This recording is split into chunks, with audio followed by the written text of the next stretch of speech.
નમસ્કાર મિત્રો, GTV car service ગોતા અમદાવાદની અંદર આપણું સ્વાગત છે અને ગાડી આજે આપણી પાસે આવી છે મારુતિ સ્વિફ્ટની અંદર સીએનજી કિટ ઇન્સ્ટોલ કરી દીધેલી છે. ઇન્સ્ટોલેશનની વાત કરીએ તો એકદમ કંપની જેવું ઇન્સ્ટોલ કરેલું છે.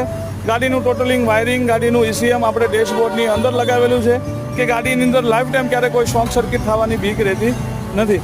પ્લસ ગાડીની ફિલિંગ પોઈન્ટની વાત કરીએ તો ગાડીનો ફિલિંગ પોઈન્ટ એક ટેમ્પરરી માટે આપણે આગળ આપેલો છે અને ગાડીનો મેઇન ફિલિંગ પોઈન્ટની વાત કરીએ તો મેઇન ફિલિંગ પોઈન્ટ આપણો પેટ્રોલના ઢાંકણામાં રહેલો છે. પ્લસ ડિક્કી બૂટની વાત કરીએ તો ડિક્કી બૂટની અંદર ખૂબ સારી એવી આપણને સ્પેસ મળી આવે છે. અને સેચિસની વાત કરીએ તો આપણું મેઇન સ્પેર વ્હીલ જે છે એ આપણું નીચેની સાઈડમાં જતું રહે છે. અને સ્ટેન્ડની વાત કરીએ તો સ્ટેન્ડ આપણું એકદમ હેવી ક્વોલિટીનું અને સેચિસવાળું સ્ટેન્ડ મળે છે, જેથી ગાડીની અંદર પતરું ફાટવાની ક્યારે પણ બીક રહેતી નથી. પાઇપને આપણે પ્રોપર રીતે કવર કરેલી છે. અને સ્વિચની વાત કરીએ તો આગળની જે